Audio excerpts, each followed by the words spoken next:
Hey guys, Loomis here, and I'm back with another Langrisser mobile video. So today I'm going to be covering this week's mercenaries, and although they don't have the type of high-end appeal that some of the other weeks have had, I'd say that for a very mid-tier PvP player, somebody who might be struggling in silver and wanting to hit gold, I actually think for those types of players, there's a number of good options this week. So without any further ado, let's dive in. So the strongest one this week is this Ludden here. Now, it has everything you would want in a Ludden. It actually does have the extra runestone to get lance flanks. It does have a good equipment loadout, I think. The only problem is that its enchants are not very good, so the stats are a little bit low. It does have hard rock, but overall, this is actually a pretty solid Ludden. Now, for anyone who knows me, knows that I'm very sour on Ludden as a tank in PvP. And this is not necessarily a high-end tank, but it's a pretty decent Ludden. And if you don't have a really solid tank in your box, this will work. In high levels, probably not, but in lower levels, it's totally usable. So next here we have Elwin, and this Elwin's actually pretty solid. It's not quite as good as Suwon's the other week ago, or sorry, weeks ago, week 2. But it still has very strong attack. It has the Apex boots. It has all runes. This Elwin's actually pretty good. I'd rank it as definitely a usable.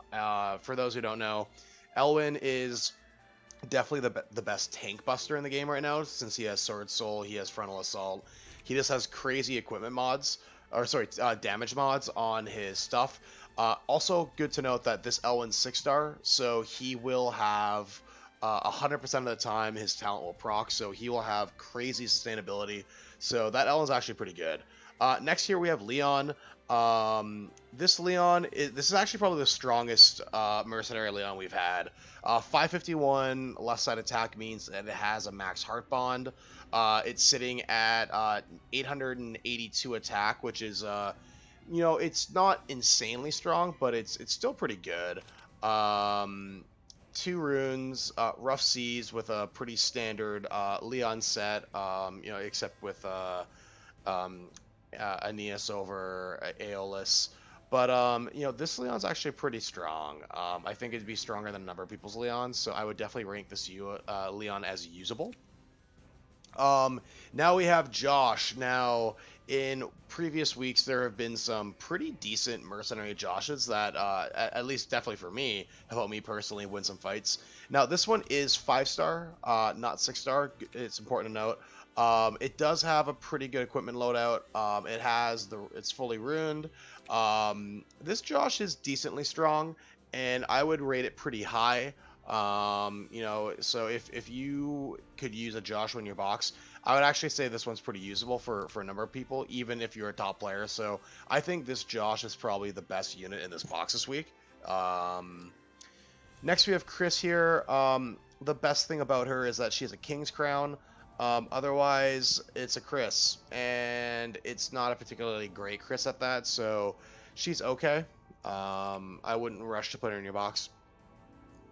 This Imelda is interesting. It does have Gorgeous Red, which is very important on an Imelda.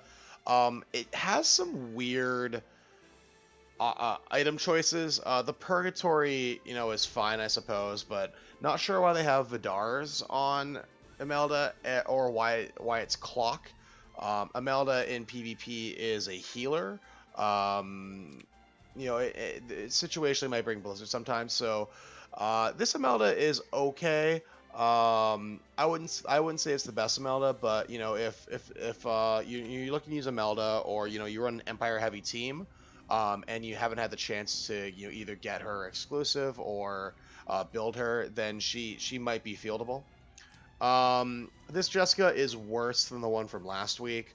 It's not very good, but if you need a teleport in your box, it works, I guess. Because you probably don't have spare magic equipment for a teleporter, so it's okay. It's fine.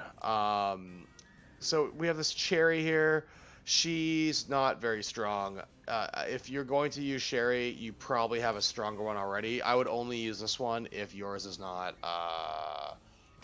this strong. It also does not have Shadow Raid, which, you know, Sherry is not that strong, but, you know, it does not have 2 runes even, so if it's stronger than your Sherry, use it. If not, it's a skip.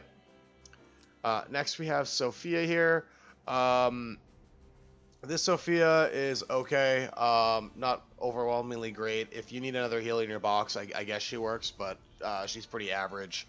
And then last but not least, we have this Freya here, who is double ruined. Has the Bloodlance Mirror, King's Amulet, which is a mid choice for anybody who's not Ludden, due to the mistranslation. This Freya is okay. You know, if you need another Leonhardt buffer, or you need another tank, or, you know, you can figure out a reason to, you know, put her in your box. She's okay. I wouldn't rush to put her in a box, but she does have some uses, I suppose. So to summarize it, I'd say that Josh rates as good.